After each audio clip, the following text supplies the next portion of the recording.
On a quiet park bench, a heartbroken teenage boy sits, carrying the weight of losing his father and watching his mother struggle to keep their lives afloat. As despair takes hold, a compassionate stranger, a humble black man with a hidden legacy, steps in. What happens next will shatter stereotypes, mend broken spirits, and change lives forever. Stay tuned for a story that proves kindness knows no boundaries. Comments below where you're watching from, and if you like and love our story, kindly subscribe our channel. Life, inspirational, and motivational tales that explore themes of love, unity, and patriotism. Stay with us always for interesting stories. Thanks. Let's start the story. Jake sat on the edge of the park bench, his shoulders hunched and his face buried in his hands. The faint sounds of children laughing and the rhythmic hum of joggers' footsteps filled the air, but they felt distant, almost like a cruel reminder of the joy he couldn't share. His tear-streaked cheeks caught the glow of the setting sun, making his sadness even more visible to the few passers-by who noticed him. From a distance, Mr. Carter, a well-dressed black man with a kind yet contemplative expression, watched the boy. He had been taking his evening walk, enjoying the calm of the park, when Jake's hunched figure caught his attention. Something about the boy's posture, the way his hands trembled as he wiped his face, compelled Mr. Carter to approach. "Rough day, huh?" Mr. Carter's voice was steady but soft as he sat down a few feet away. Jake hesitated, his watery eyes flickering toward the stranger before he looked away, embarrassed. "You wouldn't understand," Jake muttered, his voice heavy with frustration. "Try me," Mr. Carter said, leaning forward slightly. His presence wasn't overbearing, but his tone left no room for dismissal. He told the story in a low voice. Jake exhaled shakily, as if releasing the weight he had carried for weeks. "My dad, he died, and now it's just me and my mom. She's working non-stop to keep us afloat, but she can't afford my school fees anymore. She wants me to quit and get a job, but I can't even think straight. Everything's falling apart." Mr. Carter nodded, his gaze steady but thoughtful. "And running away from home. You think that'll fix it?" Jake looked up sharply, defensive. "I wasn't running away. I just needed... Space isn't going to pay the bills or help your mom sleep better tonight, wondering where you are." Mr. Carter's words weren't harsh, but they struck a chord. Jake's hands clenched. "She doesn't understand. She's always working or stressed. She doesn't care how this feels for me." "That's not true," Mr. Carter said calmly. "She's doing what she can to keep the roof over your head. But sitting here? That's not helping her or you." Jake stayed silent, his pride refusing to yield, but Mr. Carter's presence was oddly reassuring. "I have an idea," Mr. Carter finally said, standing up. "But you'll need to trust me. Can you do that?" Jake squinted at him, skeptical. "What idea?" "Come back here tomorrow evening. Same spot. Maybe I can help." Mr. Carter started to walk away but paused, glancing back. "And kid, don't mention this to anyone, especially your mom. Just trust me on this." Jake didn't answer, but as Mr. Carter disappeared into the dusk, a faint sense of hope began to stir amidst his confusion. Jake stared at the cracked photo frame on his bedside table. It held a picture of his family from 3 years ago, back when life felt whole. His dad's wide smile, and strong arm wrapped around Jake's shoulder seemed like a distant memory now. The sudden loss of his father had changed everything. Jake went from being a carefree, ambitious teenager to shouldering burdens he barely understood. His mother, Lisa, had been his rock, taking on long hours at a diner to keep their modest home running. But even her resilience had its limits. Bills piled up and the fridge often sat half empty. Lisa tried to shield Jake from the weight of their struggles, but he could see the exhaustion in her eyes and the forced optimism in her voice. The final blow came when Lisa sat Jake down one evening to break the news. "Jake, I can't afford your school fees anymore," she said, her voice trembling. "We'll have to pull you out until things get better." Jake felt the ground shift beneath him. "But Mom, my education is everything. How am I supposed..." His voice broke and he looked away, ashamed of his tears. "I know," Lisa said, her eyes filled with guilt. "But I can barely keep the lights on. I'm sorry." Their conversation spiraled into an argument later that night. "You think this is easy for me?" Jake shouted. "Dad would have found a way." Lisa froze, her face pale. "Don't you dare say that. I'm doing everything I can, Jake, everything." Unable to bear the guilt and tension, Jake stormed out of the house, slamming the door behind him. He wandered aimlessly until he found himself at the park, sitting on a bench and drowning in thoughts of failure and frustration. Meanwhile, Mr. Carter was on his usual evening walk. The park was his escape, a place where he could think without the constant demands of his high-profile career. Despite his success as the owner of a chain of prestigious schools, Mr. Carter lived modestly and avoided the spotlight. He had built his empire not for fame, but to create opportunities for kids like him, those who grew up overlooked and underestimated. As he strolled past the benches, his gaze fell on Jake. The boy's slumped shoulders and tear-streaked face reminded Mr. Carter of his younger self, when he too felt trapped by circumstances beyond his control.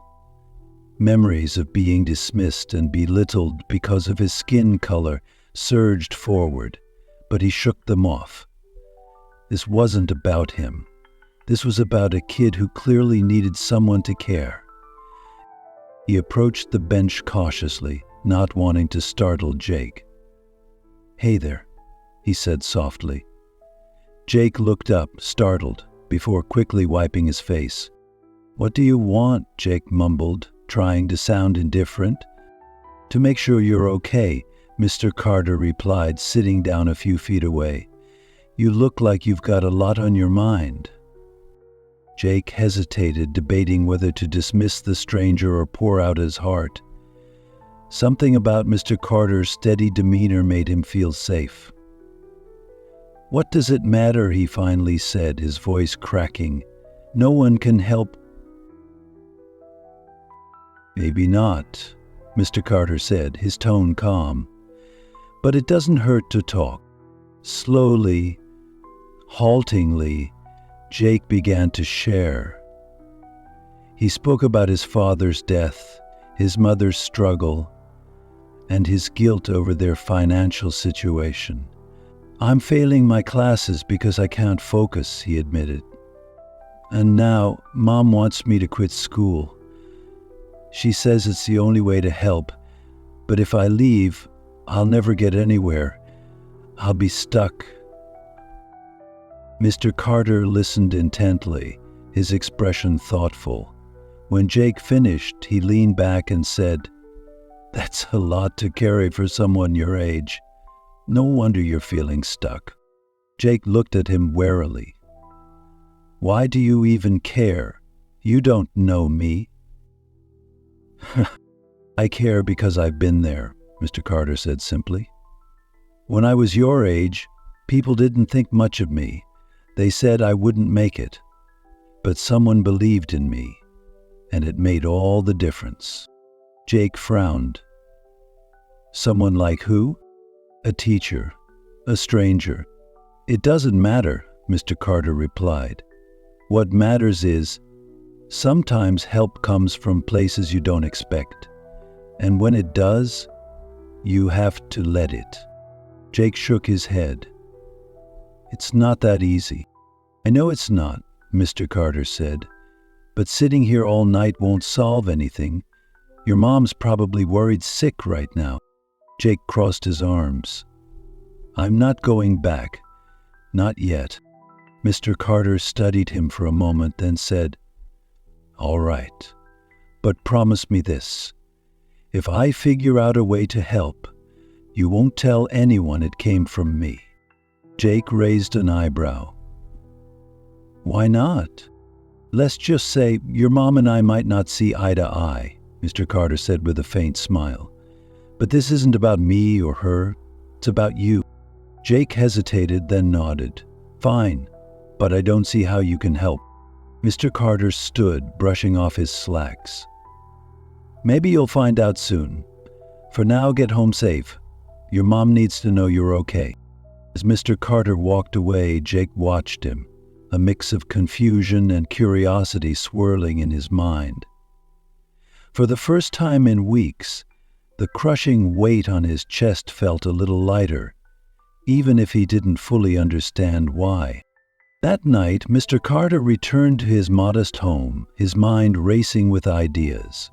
He sat at his desk, surrounded by the mementos of his past, a framed picture of his first school building, a plaque commemorating his chain's 10th anniversary, and a photograph of his parents, who had worked tirelessly to give him a better life.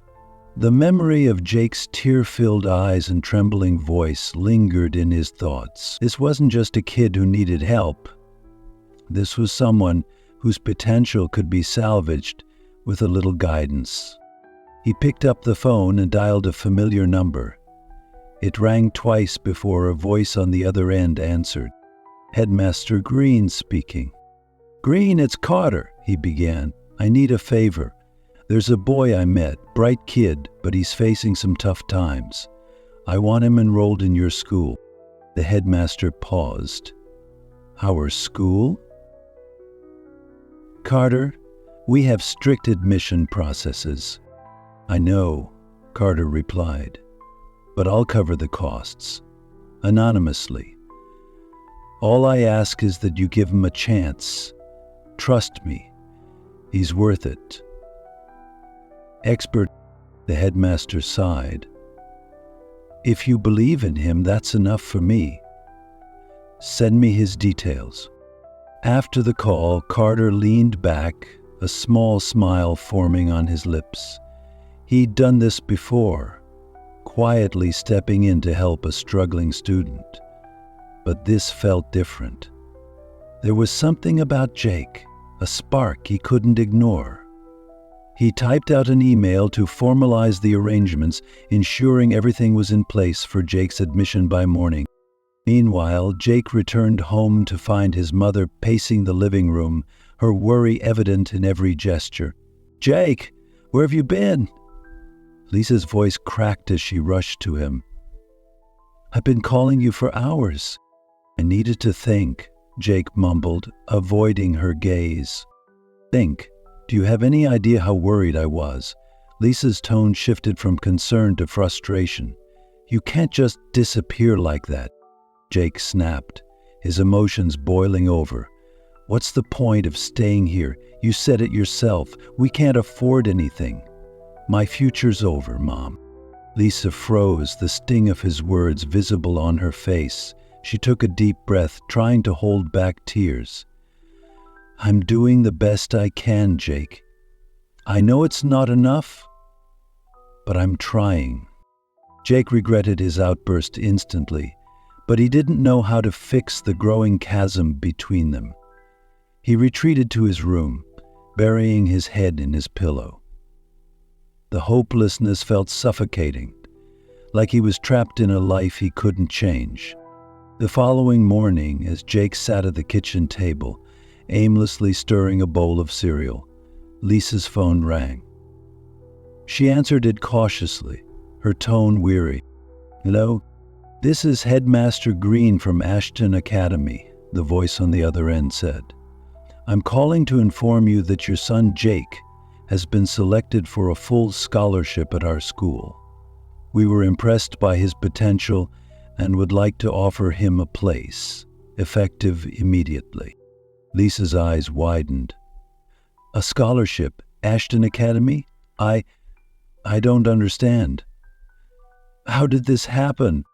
The details were arranged anonymously, but rest assured everything has been approved, the headmaster explained.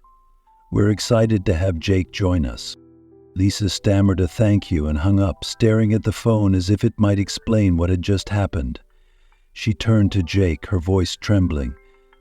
"You've been offered a scholarship to Ashton Academy." Jake blinked. "What? That's impossible. Why would they pick me?" "I don't know," Lisa admitted, still trying to process the news. "But this could change everything, Jake. You have to accept it." Jake nodded, though a part of him remained skeptical. He had no idea how or why this opportunity had appeared, but he wasn't about to waste it. That afternoon, he visited Ashton Academy to finalize his enrollment. The sprawling campus, with its modern facilities and buzzing classrooms, felt like a different world. He couldn't believe he belonged there. Over the next week, Jake immersed himself in his studies. The school's resources were unparalleled, and for the first time in months, he felt a sense of hope. He stayed late in the library, poring over textbooks and challenging himself to excel. At home, Lisa remained puzzled. She couldn't shake the feeling that someone had orchestrated this. But who and why? She noticed Jake's newfound determination and chose not to press him with questions. Instead, she focused on supporting him, making sure he had everything he needed to succeed. What neither of them realized was that Mr. Carter had been keeping a quiet eye on Jake's progress.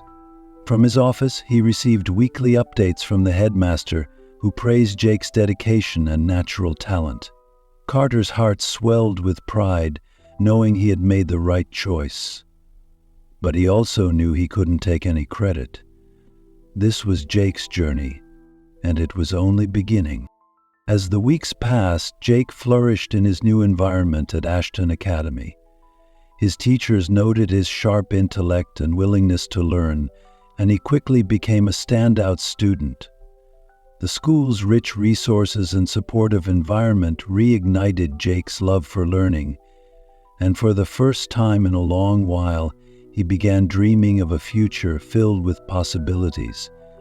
He joined the debate team, excelled in math, and even started mentoring younger students who struggled academically. His days became busy, but his heart grew lighter with every small victory.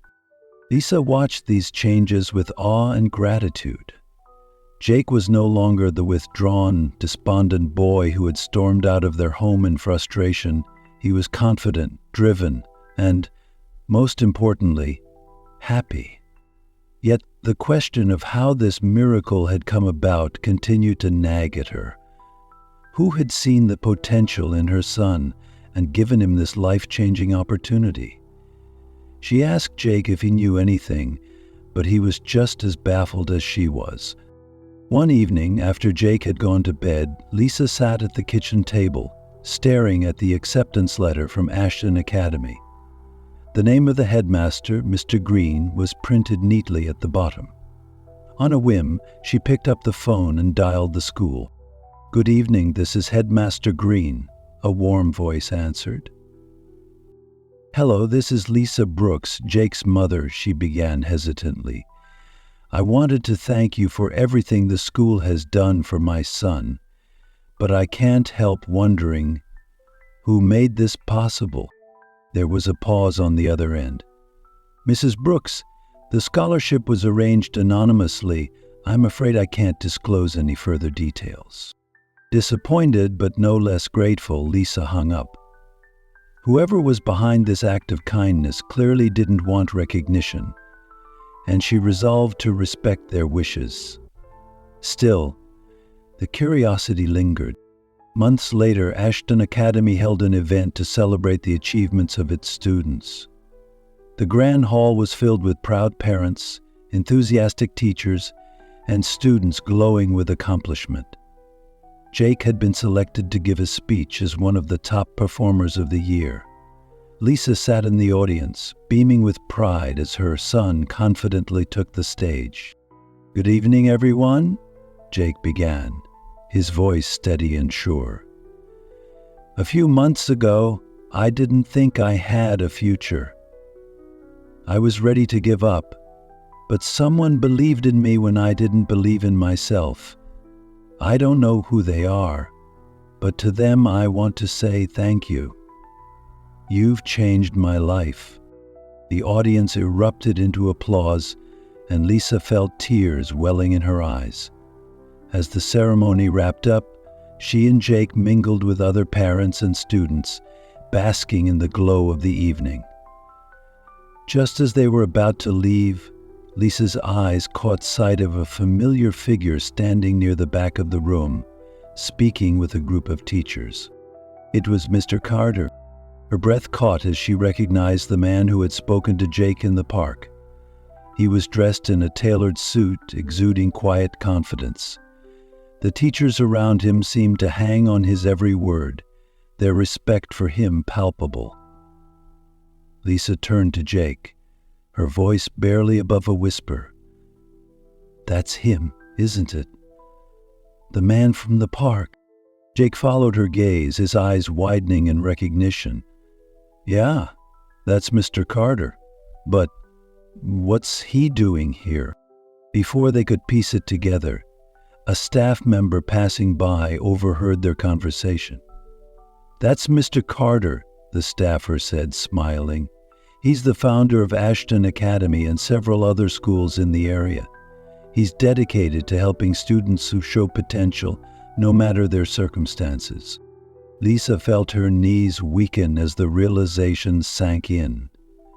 Mr. Carter. The man she had misjudged and dismissed was the one who had transformed Jake's life. She turned to Jake, her voice trembling.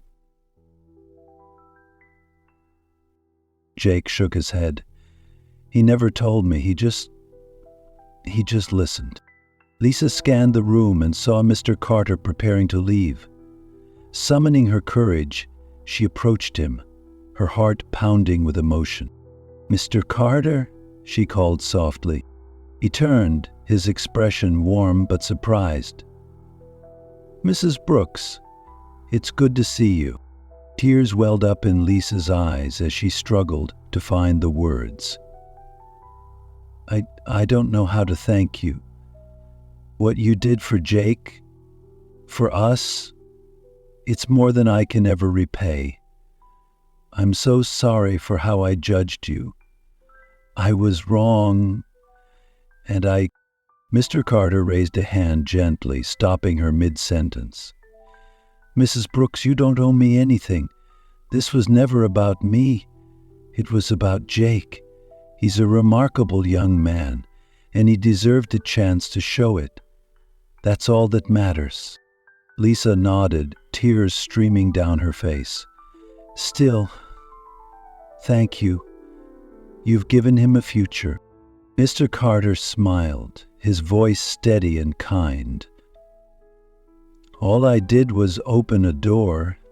Jake's the one who walked through it." As Lisa watched him walk away, she felt a profound sense of gratitude, not just for what Mr. Carter had done, but for the lesson he had taught her. It wasn't about race or status. It was about the humanity that connected them all. And in that moment, she vowed to carry that lesson forward. Jake's days at Ashton Academy were filled with promise and purpose. The once doubtful teenager had blossomed into a confident young man, thriving academically and socially. Teachers praised his work ethic, peers admired his leadership, and he quickly became a mentor to younger students who struggled, much like he once had. Jake often found himself thinking back to the park and Mr. Carter's words. He couldn't shake the feeling that their conversation had sparked the hope he needed to push forward. It was an extra stretch, except for the promise of some pretty nice touristy places around town. Lisa marveled at Jake's transformation. She had worried for so long about his future, but now he seemed unstoppable. His grades were stellar, his confidence was soaring, and he spoke about dreams of attending college. Dreams she hadn't heard him voice in years. As she watched him work on a science project one evening, she felt an overwhelming gratitude for Mr. Carter's intervention. Yet, it wasn't just Jake who had changed. Lisa's own perspective had shifted profoundly. She couldn't ignore the guilt she felt for the judgments she had once harbored. Seeing how Mr. Carter's actions had selflessly uplifted her son made her realize how deeply her biases had clouded her understanding of people. Determined to make amends, Lisa began volunteering at a local community center, helping other families who faced financial struggles. She shared her story openly, hoping it would inspire others to embrace kindness and compassion. Meanwhile, Mr. Carter continued his quiet mission. His chain of schools expanded, reaching even more communities and providing scholarships to students who needed a chance. Despite the gratitude and recognition he often received, he remained humble, focusing solely on the work. His philosophy was simple: create opportunities, change lives, and never seek the spotlight. To him, success was measured in the futures he helped build, not in accolades. One sunny afternoon, Lisa decided it was time to formally thank Mr. Carter. She invited him to dinner, and though he hesitated at first, ever modest, he eventually agreed. That evening, Lisa prepared a simple yet heartfelt meal, her nerves fluttering as she set the table. Jake, too, was excited, though he tried to play it cool. "It's just dinner, Mom," he teased, though his admiration for Mr. Carter was clear. When Mr. Carter arrived, the atmosphere immediately warmed. His presence was unassuming yet commanding, his smile putting everyone at ease. As they sat down to eat, the conversation flowed naturally. Lisa shared stories of Jake's progress, and Mr. Carter listened intently, occasionally offering words of encouragement. Jake, for his part, spoke animatedly about his school projects and plans for the future. Midway through the meal, Lisa raised her glass, her voice steady but emotional. "Mr. Carter, I don't have the words to express how much you've done for us. You didn't just change Jake's life. You changed mine too. You showed me the power of kindness and the importance of looking beyond my own assumptions. For that, I will always be grateful." Jake, inspired by his mother's words, added his own toast. "To second chances," he said, lifting his glass, "and to the people who make them possible." Mr. Carter smiled, his eyes twinkling with pride. "The real credit goes to Jake," he replied. "He took the chance and turned it into something extraordinary. I just gave him the starting push."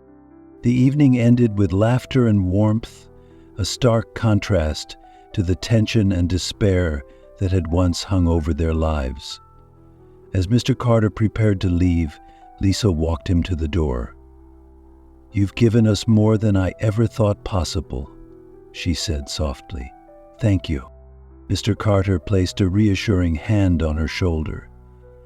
"The best way to thank me is to pay it forward. Keep helping others, and together, we'll make the world a little brighter."